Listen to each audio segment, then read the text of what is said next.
And we are in. We're in. I think we're in. We're on, son. How are we, mate? Are we good? Bloody good. How are you? Good, man. I'm very well, mate. I'm very well. Thank you for asking. Good. First things first, mate. What are we brewing? Have we got what a brew? Are we brewing? That is the question. What have we got? There's only one thing you can. Oh, there's only one. Have we got a tea? We've got a Yorkshire tea. We've got a Yorkshire tea in there. So. Oh, it has to be. It has to be. I think like I often go for the tea in the afternoon and then just stick with the double espresso in the morning. Nice. Yeah, I've been limiting myself to one coffee in the morning, and then. I know. I think when you get past a certain time in the afternoon, it's just like it's going to start hindering that night, innit? So yeah. But sure. What I was thinking, mate, the other day was as well, which is pretty mad, is that actually we have been friends for 17 years now. 17. Yeah. I was thinking, 28 now, so it was about 11, wasn't it? So it's pretty mad to think about sort of how much was going on in that time, really, isn't it? Yeah, because I was actually thinking about the other day when we first actually met, and it was before we started. Yeah, school. We went on that what was it? It was kind of like a summer school thing. A taster, summer. Yeah. It was like let's chuck them all in together. Let's put them in the mixer and see what happens. And then I think from then on they maybe put us. That's when we ended up in the same tutor group and etc. Yeah. And then from there it went to all nighters, Need for Speed, and all that jazz. But yeah, I mean that's sort of where it started, wasn't it? So like when I obviously was in like year 7, and then obviously we're going to and from. I was going to yours, you were coming to mine. And then when I'd moved into Hornsey, that was when the cellar came about, and then that was when it was the Cocoa Pops, Need for Speed all night. What year of school would it have been when you moved to Hornsey then? I think it would have been year 8, maybe year 9, maybe year 9, maybe. Yeah, Yeah. And I remember it being like such a big thing, and I was like absolutely buzzing. I was like, right, I'm gonna get in there. I'm gonna be part of this, part of that, and it was. But that cellar will go down in history. History books, mate. Absolutely. I do think one day you will get that car that you always had on Need for Speed and Juice, mate. I do think that Juice too. Absolutely. many hours, mate. Many hours spent on there. I know, mate. Pretty mad though when you think about it. Like it's pretty mad. So in terms of traveling at the minute, then, so you're in New Zealand now, aren't you? Yeah. I've been here 3 years now. 3 years, mate. 3 years. Coming up 3 years. And still enjoying it, obviously, I'm assuming. Yeah, still loving it. Yeah, I absolutely love it here. It's unbelievable. Couldn't see a way of anywhere else, I suppose. Yeah, it's like, I don't know. It's obviously I've travelled a bit of New Zealand, and as soon as I got to where I'm living now in Queenstown, I was like, this is me. This is for me. The one. Yeah. I think you find that, don't you, in like different countries you go to, like when before when you've been to like Asia and things, and you find these little places in these areas, and something resonates, and you just think, oh right, that's me. Do you know what I mean? Yeah, and this is like one of the only places that I've been to, and then actually thought long term I could definitely see myself living here. Like a lot of places, obviously, you go to and you think this is amazing, this is really good, but you can't envisage yourself living in a lot of them long term. But 100%. For me, this is I completely understand, mate. There's things like Sydney and places like that, like as much as they're amazing and obviously longer term, I mean, I would have seen, at the time I did, but then obviously things change, values change. But I completely understand what you mean when you find that place, you just know, don't you? It's got that little bit of something there. So yeah, definitely. Which is mint, mate, mint. So, and still work and everything going all good. Yeah. So I'm doing my carpentry apprenticeship. It's like a bit more than a year into that. So that's going good. Yeah. Enjoying that, learning stuff. So happy days. Yeah, mate, that's it, isn't it? I think like if you continue to learn something, and if it's going to open up a door potentially. I'm not sure what the crack is out there and things like that. Well, I'm a little bit of aware, but like I'm assuming once you get that, it's just like another thing that they'll look at on keeping you, isn't it? I guess. Yeah, exactly. Yeah. It all works in my favor. So Yeah, mate, and you know, and it's not even just like, obviously it's the outcome of getting it, but then it's what you're doing in the process to get there, isn't it? Like yeah, exactly. The people that you're working with, the place that you are, that's what makes up that's it. Yeah, the adventure, isn't it? You know? Yeah, when you're stood on site and you're looking up and there's huge mountains next to you and stuff, and it's like, oh yeah. I don't think does it ever sink in? It does. Yeah. And then one day, like, I'll just be driving along to work and I'll look and just be all these mountains and stuff, and you think, oh, it's mad. It's pretty mad, mate. You've often got to pinch. Commute. Yeah, you've often got to pinch yourself and think, like, because let's be, you know, honestly, mate, like, before you'd gone traveling, you know, how did you feel? That's a tough one, really. Yeah, like, I think I was just in like a kind of stalemate, stuck, didn't know what to do.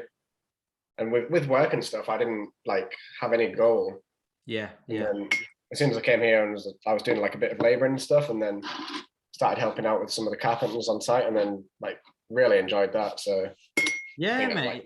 Like, they kind of pushed me towards it as well. They said, like, hard working, just we want to push you towards it. It's going to benefit us, going to benefit you. Exactly. Yeah. So that's I think, like, I mean, you've always been a hard worker for a start, and that's one thing that they will definitely look at out there is that if you're willing to put in the work and you're a nice enough lad and you've got that ability to learn new things, then which is good. But what would you say? Like, made, because obviously, I mean, we've sort of skipped a little bit here, but so before New Zealand, we know there was obviously Oz, there was Asia, there was a few bits and bobs in between. Yeah. What would you say initially sort of sparked that interest to wanting to actually sort of leave? The sense of adventure. Yeah. Just purely like seeing somewhere new, experiencing that kind of unknown feeling. You're going into something completely unknown and it's just all new to you. And it's scary, don't get me wrong. Yeah. And you're going somewhere new. Like, to be fair, it wasn't so bad for me because obviously I went with other people. Yeah, of course. But like, to do that on your own.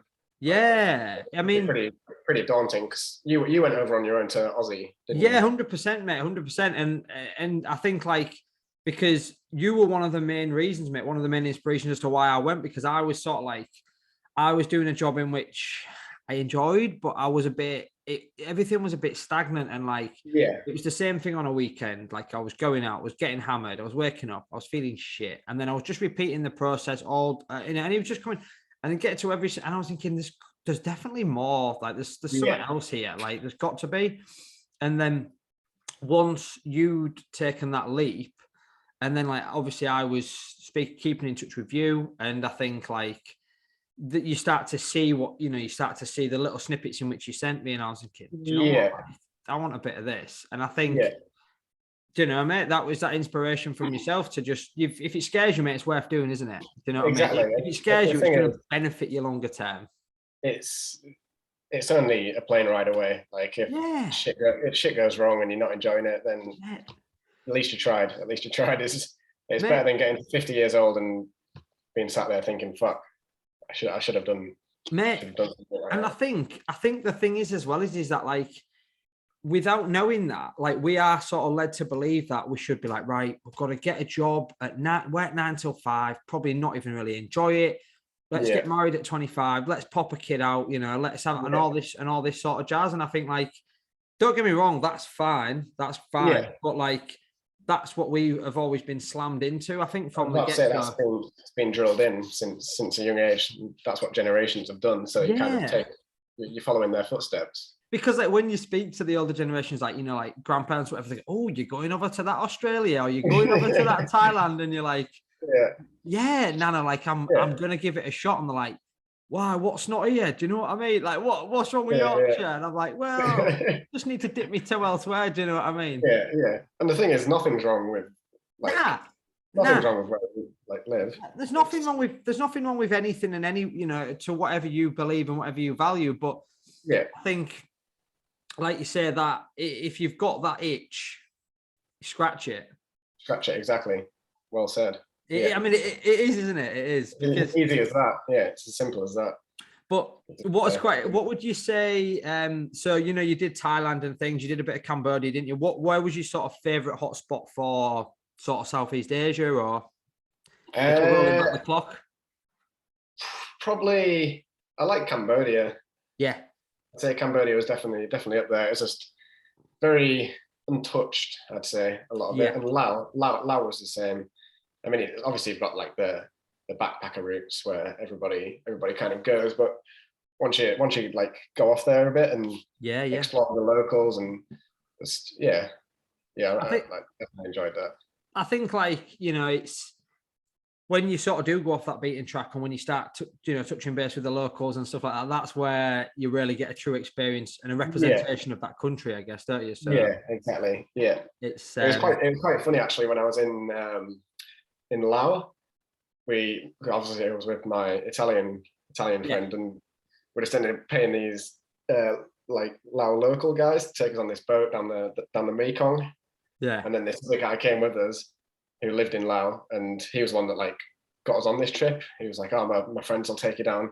Yeah. Turned out he was from Brid. Oh, this is the guy. This is the guy from. Yeah. I remember this. Yeah, this was madness. It was just, and he turned around and looked at me and was like, you can tell I'm from Brid, can't you?" I smiled, and he had no teeth whatsoever. There was him rolling in his mouth. I was like, "Oh, this is unbelievable." You could just envision him sort of stood outside.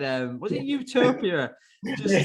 Obviously, he's in shorts and t-shirt. I mean, in British, I mean, he may be stood in a tracksuit. Who knows? But regardless of the situation, I'm sure he was a top bloke. Of course, Brid's full of Leeds fans, so it's a brilliant town. Exactly. No, it was good. So was that your Italian friend then? Was it Luca, was it? Yeah. So that was Luke. Is that the one who obviously transitioned? That was from the BV, wasn't it? Was it? Is that right? Yeah. So I was living with him up in Atherton. Which we should probably delve into what Atherton is, mate. What is Atherton? What is Atherton? That is a good question. What would you define Atherton as, mate? I'd say it's Mick Nasser's playground. It's his playground, mate. He owns that. He owns that place. It's the town and where all these little people.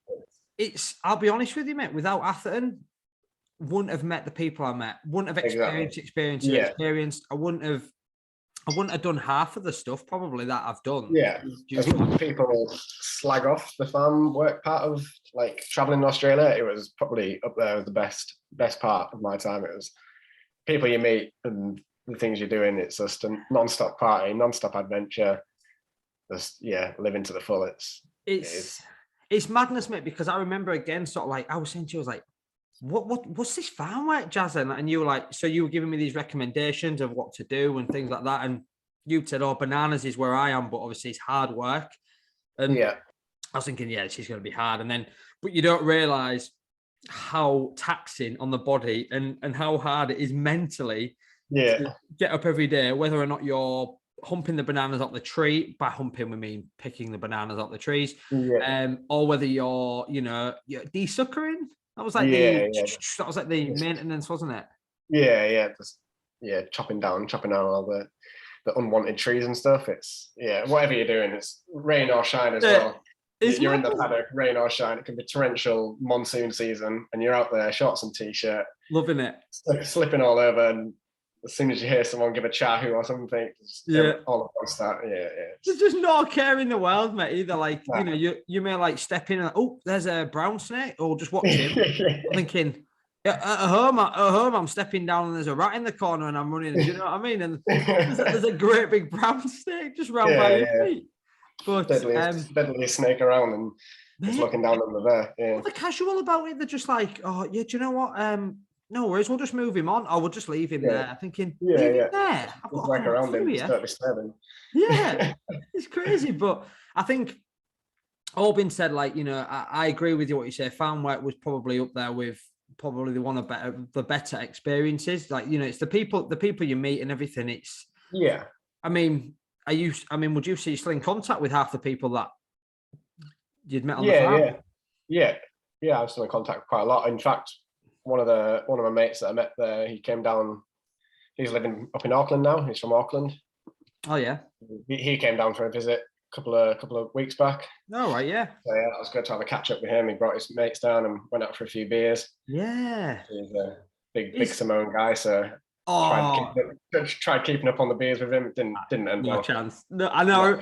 I remember like we went round to like, there was a guy Curtis on the farm, and he used to like drive the tractors and stuff, and they got me trained up on the tractors, and he'd be like, yeah, cuz you're gonna come round some beers, I'll get the esky out, mate, and you'd be sat there, and he'd have been doing the cans of Jack Daniels, and he'd have had about 14, 15. I'm there nursing a Great Northern or two Great Northerns, just thinking, if I'm not careful, like I'm going to be shit at this, and I'm representing Yorkshire here, you know what I mean?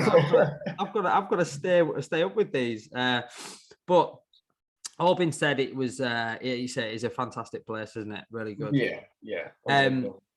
So, and then sort of from obviously when you'd when you'd gone Australia, done your farm work, etc., you pretty much, you came home for a bit, didn't you? And then so after Australia, I went to Asia. Oh yeah, then I came home and spent 2 years at home. Maybe? Yeah, something like that, wasn't it? I think, yeah.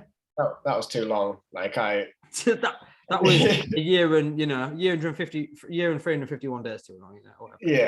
I was just, I don't know. I had itchy feet the whole time I was probably back, and I kept thinking in the back of my mind, like, I'm not done. And then there's more to go, mate, isn't it? Especially when you had that second year visa. Yeah, exactly. Yeah. You almost knew that you'd almost, we know we do the farm work because we want the second year. And the fact that you had that in the bank, it's like, well, I'm not getting any younger. So yeah, exactly. I think that's the thing, isn't it? And then it was obviously back to New Zealand, and now you're just crushing it, mate. Settled in here, yeah. And from here will be just to stay as long as possible. That that is. Yeah, so I'll eventually try and apply for residency, and then at least I've got that for the future. If I want to come home, I can come home, and then I've got that to fall back on. So yeah, of course you have. Yeah. If again anything happens and I need to come home for something, at least I've got my residency here that I can always jump back over here, and I've got that option. It's just another option, really. Like, mate, you want them options, don't you? Because like you don't know what's around the corner, and obviously it's good that you've got just another avenue to go. Whether or not you want to be there or not, if you come here and you just there's just different avenues that you can go down, I guess, which is exactly. And quite cool. If I've put the years in, I may as well put the extra work in and get that residency, and then it's just there, and that's for life. So would often a lot of people that I've spoken to about New Zealand say that like there is like a piece of home there, like absolutely by like the way, what would they mean like by, I think they're meaning by like how green it can be, and like fish and chips. There's a lot, really a lot of fish and chips. I mean, are we talking like Whitehead's fish and chips, or what are we talking here? Well, no, similar sort of, is it like a traditional fish and chips? Traditional fish and chips everywhere you go. When I was living, Rob Morley will tell you this as well if you speak to him. We were living up in Tauranga, and we'd just catch our own fish, take them down to the local chippy, and they'd just fry them and batter them for us, and set them up with chips. That's mad. Yeah, I mean, down our local chippy, I was taking him a Mars bar, and he was battering that. Do you know what I mean? So the fact that you're catching your own fish, mate, and doing that, it's fantastic. But they're up there as well. New Zealand chippies, they're pretty good. That is a big statement as well, mate, isn't it? Yeah, they are good. There's a lot of variety. You get a lot of variety of fish. The waters here are pretty full of different breeds. And would you say, what area would you say, so like where you are now, would you say that's quite similar? I know you're up, it's very sort of in the mountains, isn't it, now where you are? Yeah, so it's obviously like quite rugged terrain where I am. I guess in some respects, like a lot, the people are very similar. Like, yeah.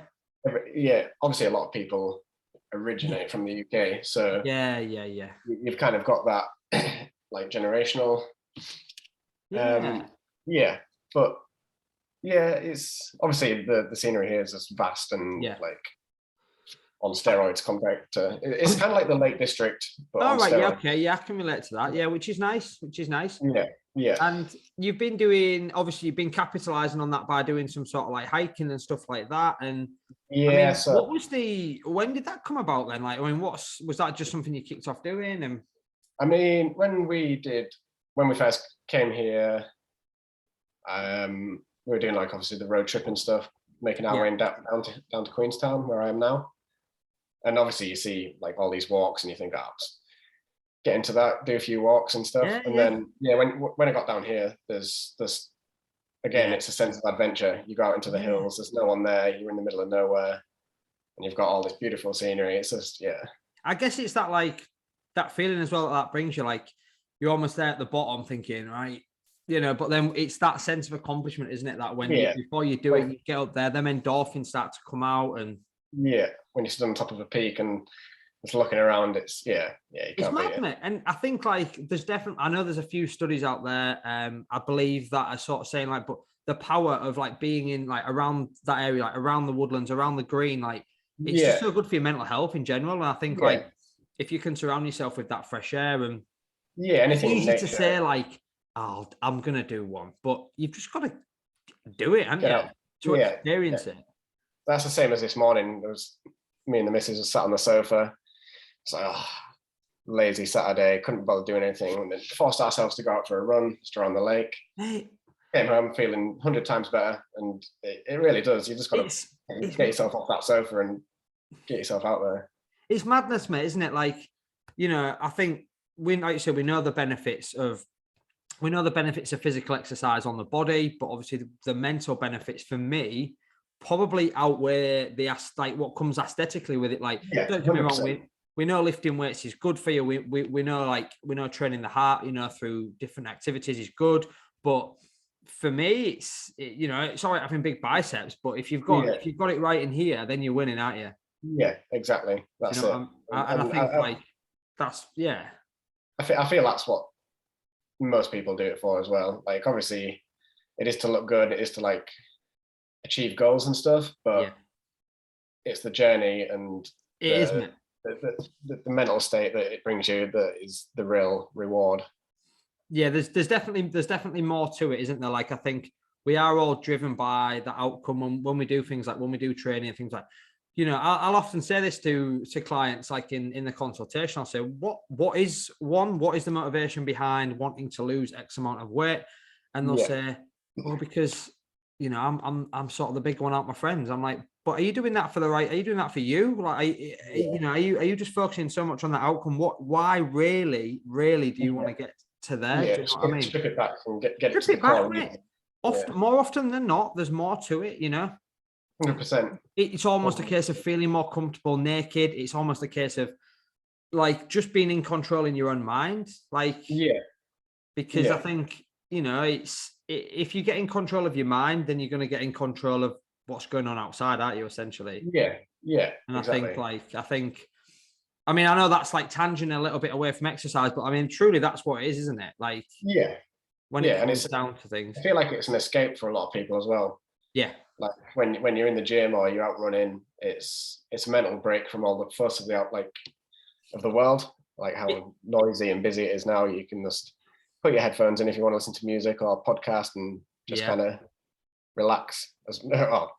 I say relax, but it is a form of relaxation. I mean, you might be grunting and out of breath, like panting and puffing, but you're relaxed. You do, mate. No form intensive relaxation. I mean, I don't know how David Goggins feels relaxed when he's chewing away through as he does, but he seems quite relaxed when he is. But I think you're completely right. Like, as much as you are in that like fight or flight, like you're going for it, you in your head, what you're doing is for you, and that the benefit from doing that, it is an escape. Like, and no matter what's going on outside the world, whether or not there's whatever it is, the minute you get into the gym or the minute you get up into the whatever activity you're doing, nothing else matters. You kind of shut that all off. And I think like you can never really, like, this is why I enjoyed doing the boxing so much, because like you can't be anywhere else. Like if you're sparring with somebody, like you can't just think, oh shit, I've got to do that tonight. It's like someone's going to fill you in. Like, and I think It's the same, isn't it? In, you know, when you're out running and you're running up a mountain, essentially. If you're not thinking about where you're going, if you trip on a rock or you trip on a branch or something, then you're gone. Yeah. And I think exactly. it's a nice trick, I guess, to bring presence to yourself and to be mindful of what you're doing, because I think you know, I think in the society that we are in, with how busy it is, like you just mentioned, it's easy to just get lost, isn't it? Yeah, exactly. And just you know, get caught up in all the wrong things, the wrong reasons. Yeah, mate, 100%. It's and don't get me wrong, like you've got to get caught up in those things to understand that they're not right for you, but then at the same, you know, and you know, I'm no angel, like, you know, but you've got to have experienced these different things, haven't you, to get to where you are now, essentially. So it's all a journey, mate, isn't it? Yeah, absolutely. It's all a journey. But so with what would you sort of say? Because I felt like genuinely when I was before I was thinking about going traveling, I was like umming and ahhing. I was like, you know, I was just thinking, I'd open the visa page, I'd close the visa page, I'd look at a backpack online, I'd ask you which backpack I wanted. I'd be just going around for months. I'd be saying to my mum, oh, what should I do? She's like, just go. I'm thinking, yeah, but I need a bit more clarification. And then when I'd spoken to you in more depth, then that's when you really affirmed it for me. And I was like, obviously I was like, look, I'm going, like, you inspired me to go. So what would you say now if it was, you know, essentially you saying it again to me? So like if somebody's sat there now and they're on the sofa, they're probably reassessing their life because they're just fed up with what they're doing. Like, what would you say to somebody who's thinking about traveling? I'd say exactly what I said back then. Just do it. Take the leap of faith. I mean, it's too short. Life's too short, isn't it? Like, the thing, like I said earlier, it's a plane ride away. Like, try something, and if it doesn't go right, and if you don't like it, then you come back. It's a couple of $1,000s or pounds that you've lost. You're going to earn it back anyway. So you're definitely going to earn it back, mate, if you get to the right country. I think I came back with more than I went with to Oz. Yeah, exactly. It's the same. And I think it's that, you know, I'm speaking for myself here. You know, there may be other people that are thinking it, but like it's that FOMO aspect as well. Like for years and years and years, I would, mate, you know, when like the lads would go out tonight then, and you'd be like, do you know what, a little bit short on the old cash, you know, and they go, it's going to be a good one tonight though, and you're like, is it? Oh well, I'll he's just he's out, and then like, oh, do you know what? I'll try and stretch myself for tonight, lads. Lend 50 quid off my mum, and I'll be paying her back for the next 4 weeks. And then you'd wake up the next day and you'd think, what was so special about that night? Because you went to the same bar, did the same thing. People, exactly. And for years and months and years and years, you do this. And I think even still, when I was thinking about going traveling, you'd still be like, oh, am I going to miss I'm going to miss some of the big nights, like bank holiday? What am I going to do? Yeah. Like, and then when you get there and you just sat there on a beach on your own, what have I been doing? And you're just like, yeah, I think I'm worried about missing a bank holiday in Rose and Crown when you sat on nah, rainbows.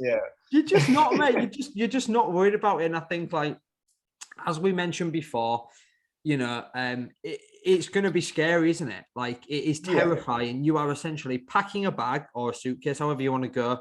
You're getting on a plane, and off you go. But that accomplishment, if it scares you, it's worth doing. And that accomplishment you get from doing it, I can guarantee, you know, it's not for everyone, but reap the rewards. 9 out of 10 people who I've spoke to and I know who've done it, they can't fault it. Even if it is a bad experience, I suppose it's still going to benefit you in some way, because then you're not going to have that in the back of your head anymore. Like, should I do this? So regardless of the outcome, you are going to benefit. And I think you've got to experience the shit to get the good, haven't you? Sometimes, like, it's like in anything in life, when you're starting up a business, look, it's not going to be given. You need to experience these uncomfortable situations. And then it's almost like one thing that I've learned more recently. Well, I've always known about it, but to get your reps in. Like, if you want to, you know, you've got to do it and then do it and just keep doing it, haven't you? To get better at something. And it's, yeah. I suppose I'm not saying like obviously but it's that mentality that can unlock you to go, perhaps. Which is what I was going to say. It's not just in a situation of traveling. It's any aspect of life. You just take that leap of faith and go for it. And obviously, if it works out, then bravo. But if not, then you go again. Try something else and keep trying. 100%, mate.